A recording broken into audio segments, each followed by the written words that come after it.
All right, so now we're going to focus on a special case, the so-called uniformly accelerated motion.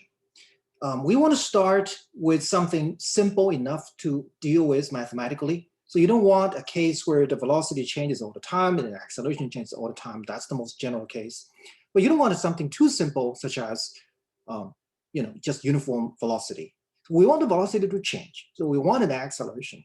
But we don't want the acceleration itself to change. We want what's called uniformly accelerated motion. And this is not only mathematically simple to deal with, but also of great real-life interest. For example, as many of you know, the acceleration of gravity for any free-falling object is uniform. So that is an example of what's called uniformly accelerated motion. So what we're going to do is we're going to start from a given constant acceleration, and we want to go ahead and derive the velocity and the position of the particle as a function of time. So how do we do that? Well, you know how we generally talked about how we go from x to v to a or backwards, right? Using calculus, you start with x, you differentiate, you get v, you differentiate another time, you get a, or backwards, you start from a, you can integrate once to get v, and integrate another time to get x, and that can easily be done in a case of uniformly accelerated motion. So we start with a is given, we want to know what v is. Now we know that a equals dv over dt, otherwise we can write dv equals a dt, right? And then we can easily integrate over both sides simultaneously. Let's say the initial time is t equals 0, the current moment is t. In the meantime, the velocity went from v initial to the current value of v. Sometimes we use v naught. Actually, the textbook uses v naught, so let's use v naught. The left-hand side is very simple. It's just v minus v naught. And the right-hand side, it's also very simple because a is a constant. I can take it out of integration. Okay? What's left is 0 to t, the integral of dt, and that, as you know, is just t. So it's just at. And therefore, we say v equals v naught plus at. And this makes sense because this tells us that v increases linearly as a function of time. So if you were to plot v versus t, you're going to get a straight line with an initial velocity of v naught with a slope of a. So that makes sense. Now, given v, how do we find x? Well, we start with the x equals v dt this time, right? V dt. And again, we integrate both sides. So we start with x naught to the current value of x. In the meantime, the time went from 0 to the current moment t. And the left-hand side is also very simple. It's just x minus x naught. But the right-hand side, we've got to be careful this time. V is not a constant. A is, but V is not a constant. V, on the other hand, we know it's V naught plus AT. That's V. See right here, from right here, right? And then we plug that in and we integrate. Right? Now there are two terms in the integration. The first term is V naught, and the integration over time from 0 to t as just V naught t. The second term is a t dt integration, and that is a then t dt integration. What you get is then 1/2 t squared. Integrate, right? T dt integration is not 1/2 a t squared, 1/2 t squared. So overall, you get x equals x initial plus v initial t, then plus 1/2 a t squared, right? Now, these formulas, as you can see, can easily be derived using calculus. But do we have to use calculus in this case? Turns out, not really, because even though there is a variable velocity here, it varies as a simple linear function. That makes our job a lot easier. For example, how does one find x, this expression for x, without using calculus? Well, we have to understand how x is related to v graphically, and that helps us understand how to calculate that without calculus. If plot v as a function of time, any general function v, it doesn't have to be uniform, I may end up with a curve like this. But if I ask myself, between t1 and t2, between these two moments, how far did the object move? What is the displacement? Well, you know, delta x would be equal to the integral of v dt from t1 to t2, right? But wait a second, isn't that the area under this curve? Isn't that the area under this curve? the integral, the definite integral, right? So as long as you can find the area under this V curve, you can find delta x. Now, for a complicated curve like this, the integral may not be easy, but we don't have a complicated curve here. We have a straight line. We have a straight line. So in our case, y is the y-axis is velocity, the x-axis is time, and you have a straight line with a slope of a with initial value of v naught, otherwise known as the intercept. So all we really want is to find the area under this straight line between 0 and t. That gives us the displacement of x minus x initial. So what is that equal to? The area under the v versus t curve. So the area of the line AB, okay, below the line AB between the t-axis. So we're looking at the area of a trapezoid, as you can see, or we can also break that trapezoid down into two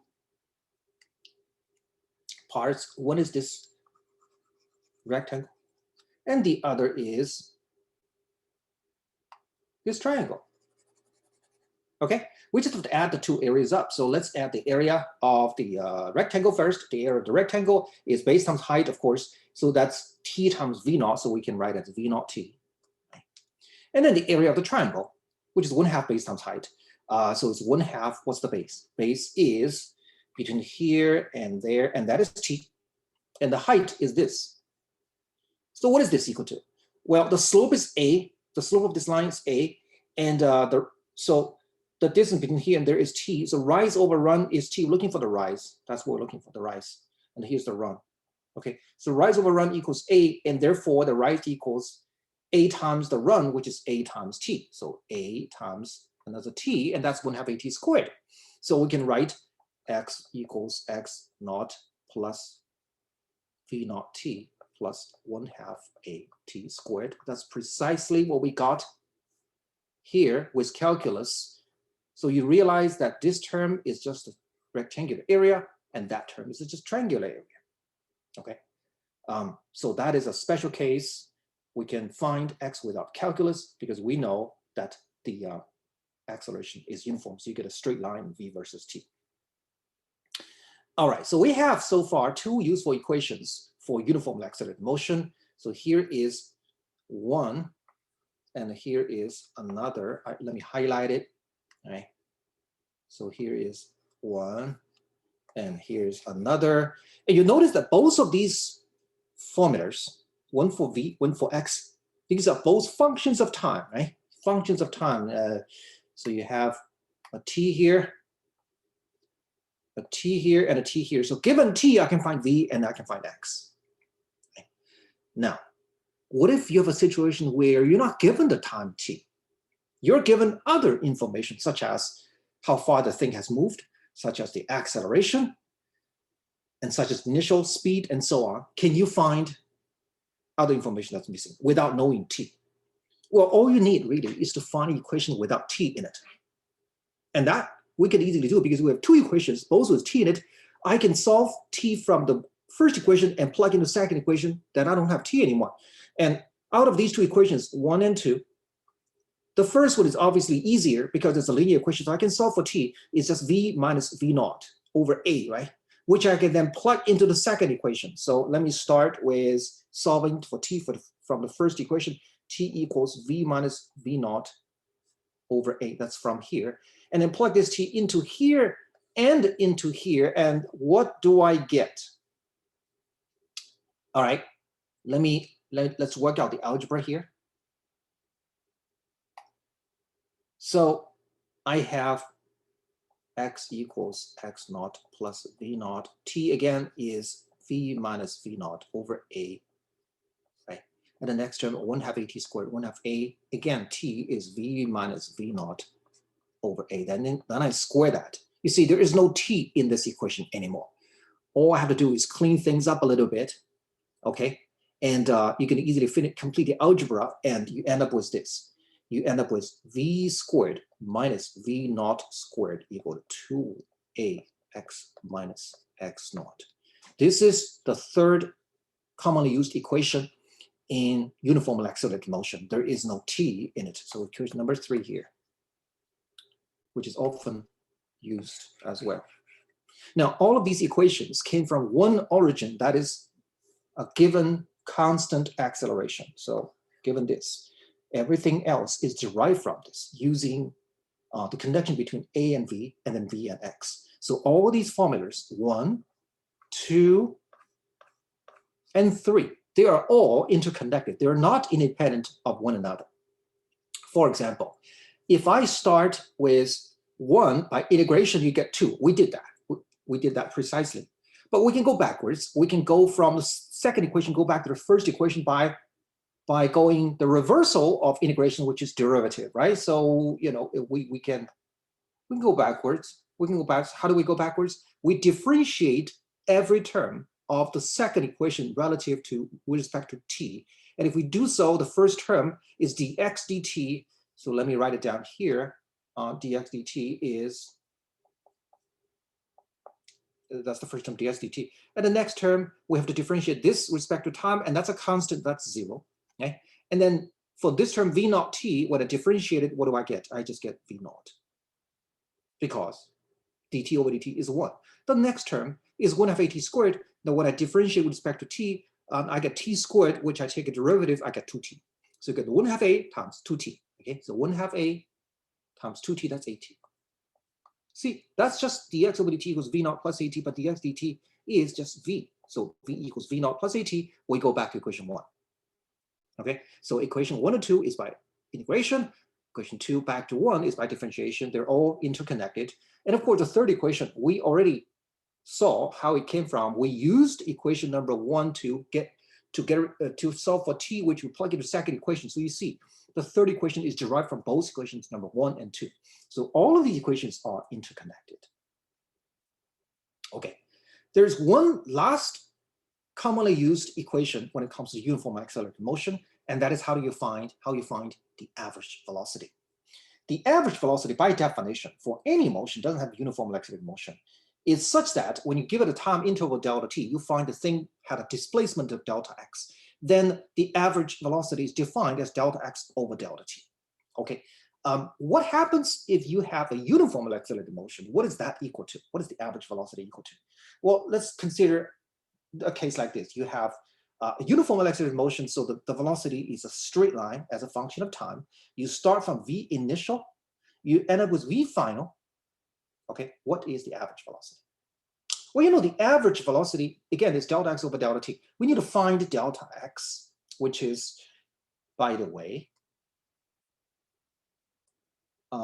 this area, that's delta x, right?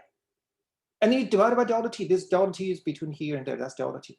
Now, if I can find delta x in such a way that I replace this area with a different shape, but of the same exact area. Okay, so let me see how I can use a different color here. This is a trapezoid. What I see here is a trapezoid. So what I'm going to do is I'm going to replace the trapezoid with a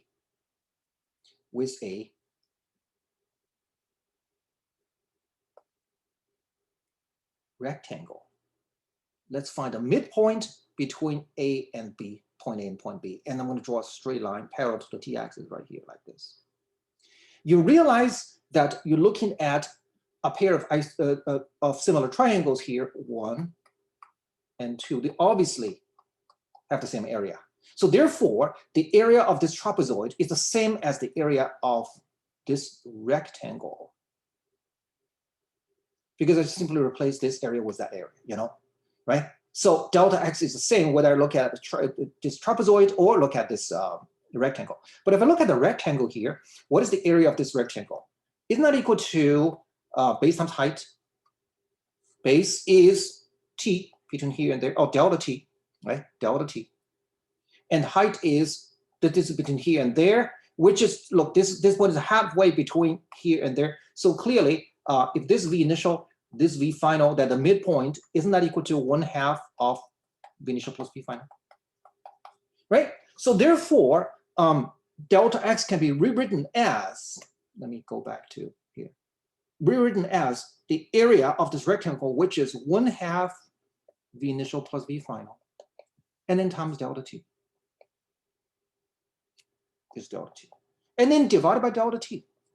You cross out the two delta t's, isn't that equal to 1/2 v initial plus v final? So this is the average velocity. Okay, so the average velocity of a uniformly accelerated motion is equal to half of the initial velocity plus final velocity. This is intuitively correct, but you gotta be careful here. A lot of people would use this formula in the absence of the condition of uniform acceleration. They would say, oh, isn't the average value always equal to initial plus final over 2?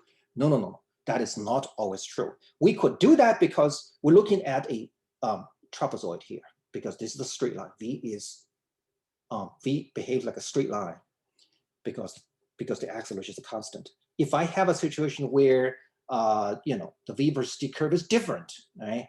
Let's say we choose a different curve. We choose a different curve like this. V versus t like this, and clearly it covers a smaller displacement, a smaller area here. So therefore, the average velocity is going to be below that line. It's going to be somewhere here, right?